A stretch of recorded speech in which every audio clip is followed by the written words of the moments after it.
Dans le cœur de la République démocratique du Congo, dans un village reculé au bord du fleuve Congo, vivait une jeune fille nommée Amina. Elle grandissait dans une famille modeste, où les ressources étaient rares, mais l'amour de sa mère et de son père était incommensurable. Leur maison était simple, faite de terre battue et de paille, mais elle était remplie de rire et d'espoir.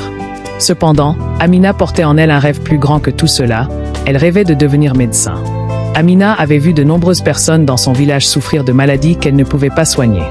Le dispensaire local manquait de médicaments, et les médecins étaient souvent trop rares pour répondre aux besoins des villageois.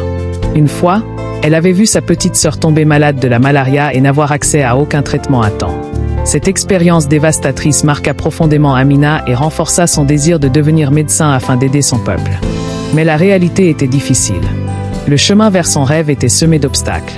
Les écoles étaient éloignées, et même si elle avait de la chance d'y accéder, la scolarité coûtait cher.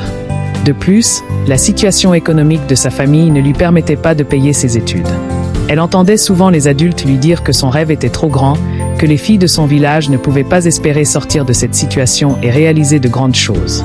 Mais Amina refusait de se laisser décourager. Chaque jour après l'école, elle aidait sa mère à vendre des fruits au marché local pour gagner un peu d'argent. Mais même dans ces moments, elle ne cessait de rêver. Elle se levait tôt pour étudier sous la faible lumière de la bougie, mémorisant tout ce qu'elle pouvait sur la biologie, la santé et la médecine, en lisant les livres qu'elle empruntait à la bibliothèque du village.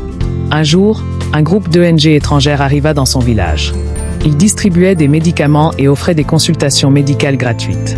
Amina, qui n'avait jamais eu l'occasion de rencontrer des médecins venus d'autres horizons, se précipita pour leur parler.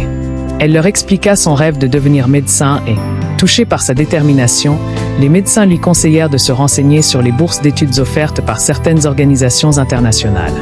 Après plusieurs mois de recherche et de travail acharné, Amina parvint à obtenir une bourse pour étudier la médecine à Kinshasa, la capitale de la République démocratique du Congo. Ce fut un moment de joie immense pour elle et sa famille, mais aussi de peur, car elle savait que le chemin ne serait pas facile. Arrivée à Kinshasa, la réalité de la ville la frappa. Les études étaient difficiles et la vie en ville, bien plus chère que ce à quoi elle s'attendait, rendait chaque jour un défi. Mais Amina ne se laissa jamais abattre. Elle poursuivit ses études avec une détermination inébranlable. Chaque échec ou difficulté n'était qu'un pas de plus vers son rêve. Elle se rappelait constamment de l'image de sa petite sœur malade, et cela lui donnait la force de persévérer.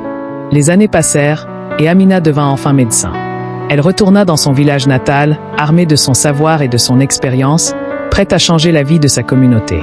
Elle créa un centre de santé où les villageois pouvaient recevoir des soins médicaux gratuits ou à faible coût.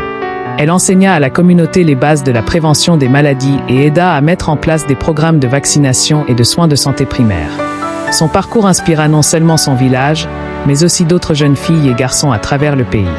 Amina démontra que peu importe les obstacles, avec de la détermination, de l'éducation et de la persévérance, on pouvait atteindre des rêves, même dans des circonstances difficiles. Elle devint un symbole de la puissance de l'espoir et de la résilience, et sa vie montra qu'il n'y a pas de rêve trop grand, surtout quand on porte en soi le désir de changer le monde. Son histoire fut racontée de génération en génération, prouvant que même dans les coins les plus reculés de l'Afrique, un rêve peut transformer la réalité.